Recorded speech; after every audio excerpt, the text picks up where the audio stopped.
샬롬 청소년부 친구들, 한 주 동안도 잘 지내고 있었죠? 우리가 사순절 묵상을 진행한 지도 벌써 4주째입니다. 여러분들은 한 달이라는 시간 동안 얼마나 하나님께 가까워지고 있나요? 우리가 레위기를 묵상하면서 일상에서의 거룩과 또 예배의 회복을 중심으로 하나님께 어떻게 가까이 나아갈 수 있을지, 그리고 우리의 일상을 통해서 하나님을 얼마나 기쁘시게 하고 또 우리의 삶을 통해서 얼마나 선한 영향력을 끼치면서 복음을 전할 수 있을지를 각자의 영역 가운데 생각하고 어떻게 적용시킬지를 고민하고 있을 거라 생각합니다. 먼저 지난 시간 나눴던 레위기 11장의 본문을 한마디로 정리하자면 모든 것이 가능한 시대가 되었지만 모든 것이 옳지 않기 때문에 우리가 해야 할 것과 하지 말아야 할 것을 말씀을 통해 분별하며 분별한 것들을 잘 지켜내야지만 일상에서의 거룩이 가능하다고 말씀하시는 내용이었습니다. 그리고 이번 주일부터 내일에 이르기까지에 있는 피부병과 곰팡이에 대한 말씀은 우리가 일상에서 거룩하고 정결한 신자의 모습을 잘 지켜내야 한다는 것과 죄에 얼룩진 모습으로 삶을 살아가는 것을 끊어내고 회복해야 된다는 것을 말씀해 주시는 것이 핵심 주제입니다. 오늘 본문은 피부병에 걸렸던 사람이 회복되는 과정에서 하나님께 드리는 제사에 관해 말씀을 하고 있습니다. 오늘 본문 먼저 같이 읽고 오도록 하겠습니다. 그러나 병에 걸렸던 사람이 가난해서 그런 제물을 바칠 형편이 되지 못하면 속건 제물로 수양 한 마리를 가져오너라. 그것을 여호와께 바치면 제사장은 그 사람의 죄를 씻어 깨끗하게 해줄 것이다. 그리고 그 사람은 기름을 섞은 고운 밀가루 10분의 1 에바도 가져와야 한다. 그것은 곡식 제물로 바칠 것이다. 그는 또 기름 한 록도 가져와야 한다. 그는 또 형편이 되는 대로 산비둘기 2마리나 집비둘기 새끼 2마리를 가져와야 한다. 한 마리는 속죄 제물로 바칠 것이고 다른 한 마리는 번제물로 바칠 것이다. 8일째 되는 날 그는 그것들을 회막 입구에 있는 제사장에게 가져와서 여호와께 바쳐야 한다. 이것은 그가 깨끗하게 되기 위한 것이다.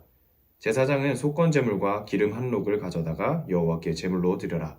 그리고 나서 제사장은 속건 제물에 쓸 양을 잡고 그 피 가운데서 얼마를 받은 다음에 깨끗해지고자 하는 사람의 오른쪽 귓불과 오른손 엄지와 오른발 엄지에 발라라.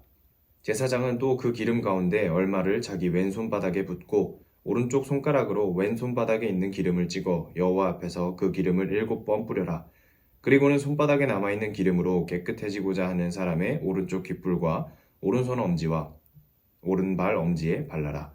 그 기름은 속건 제물의 피를 이미 바른 곳 위에 바르게 되는 것이다. 제사장은 왼손바닥에 남아있는 나머지 기름을 깨끗해지고자 하는 사람의 머리에 발라라. 그렇게 하여 제사장은 여호와 앞에서 그의 죄를 씻는 예식을 행하여라. 그런 다음에 제사장은 그 사람의 형편이 되는 대로 가져온 산 비둘기나 집 비둘기 새끼 가운데 하나를 바쳐라. 한 마리는 속죄제물로 바치고 다른 한 마리는 곡식제물과 함께 번제물로 바쳐라. 그렇게 하여 제사장은 깨끗해지고자 하는 사람의 죄를 씻는 예식을 행하여라.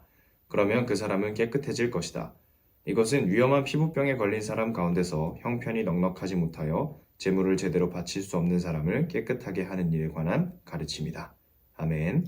자, 우리가 먼저 본문을 읽으면서 생긴 궁금증 하나를 먼저 해결하고 가도록 하겠습니다. 여러분들은 묵상을 하면서 이런 생각이 들었을 수도 있습니다. 피부병에서 회복된 사람이 왜 제사를 꼭 드려야 하는가? 그리고 두 번째로 형편이 어려움에도 불구하고 굳이 꼭 제사를 드려야만 하는가? 자, 이 질문에 대답하기 위해선 레위기가 쓰여진 목적을 다시 한번 확인해야 합니다. 레위기는요, 우리가 거룩하게 살기 위해서 일상에서 구별된 모습으로 살아가는 방법을 알려주시는 성경입니다. 우리의 거룩을 위해서 쓰여진 성경이라는 것입니다. 그 중에서도 1장부터 16장까지는 제사장에게 거룩하게 구별되기 위한 방법을 먼저 알려주시면서 예배의 회복이 가장 먼저 되어야 한다고 말씀하고 계시고, 우리가 묵상하고 있는 11장부터 15장까지는 예배를 드리기 위한 일상에서의 거룩을 말씀하고 계십니다. 순서를 뒤집어서 생각하면요, 일상에서 거룩해야만 예배를 회복할 수 있다. 다시 말하면 일상에서 거룩해야 되는 이유가 바로 예배를 회복하기 위함이라는 것입니다. 그럼 이제 아까의 질문을 대답할 수 있겠죠. 아까의 질문은 피부병에 나은 사람이, 다시 말하면 일상에서의 거룩을 회복한 사람이 꼭 예배를 드려야만 합니까?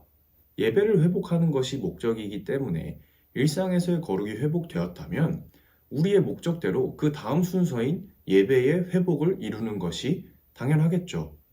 우리의 원래 목적이 그거였잖아요. 일상의 거룩을 회복하고 나서 예배를 회복하는 것. 물론 원래 순서는 예배의 회복을 위해서 일상의 거룩이 있어야 되는 것이지만 지금 우리의 행동을 본다면 일상에서의 거룩이 회복되었기 때문에 예배까지 회복하는 것이 마땅합니다. 이 목적을 잊어버리게 된다면 우리가 거룩해야 될 중요한 이유 한 가지를 잊어버리게 되는 것입니다. 그리고 오늘 본문은 형편이 어려운 사람에게도 제사를 드릴 수 있는 방법에 대해 말하고 있습니다. 형편이 어려움에도 불구하고 굳이 제사까지 드려야 되나? 아까 두 번째 질문이었죠. 예배가 회복되는 것이 목적인데 일상의 거룩을 이루고 나서 예배를 드릴 수 없는 형편인 사람을 목적을 이룰 수 있도록 하나님께서 방법을 말씀해 주시는 것입니다. 목적을 잊은 사람이라면 이 부분에 대해서 이해를 할 수 없겠죠.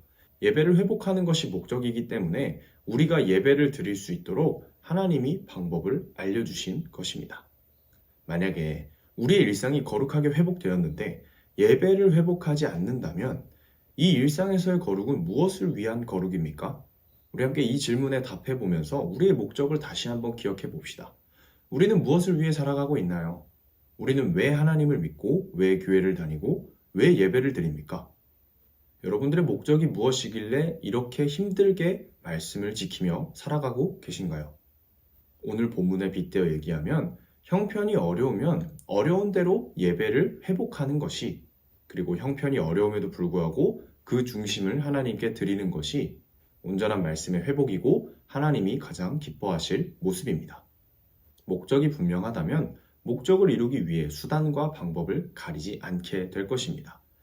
하지만 목적이 불확실하다면 우리가 예배를 드리는 이유, 또 예배를 회복해야만 하는 이유, 일상에서의 거룩이 필요한 이유, 더 나아가 말씀을 지키며 살아가야 되는 이유를 잃어버리게 될 것입니다. 우리의 시간과 환경이 안 돼도 우리가 하나님께 예배를 드리고 신자로서의 모습을 회복할 수 있는 방법이 얼마나 많이 있나요? 우리 스스로가 하나님께 드릴 예배를 구별하여 나의 삶을 하나님께 드림으로 온전한 신자의 모습을 회복할 수 있습니다. 그리고 여러분들이 그런 모습으로 하나님 앞에 나아가기를 소망합니다.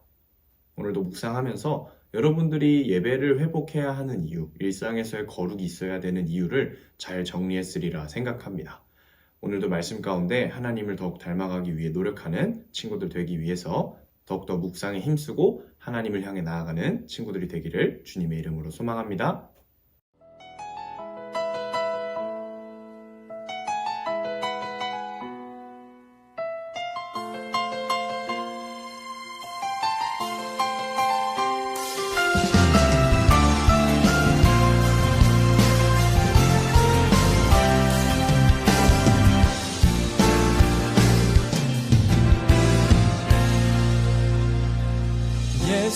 예수님 그의 희생 기억할 때 자기 몸 버려 죽으신 주 나 항상 생명 주신 그네를 마음에 새겨 봅니다.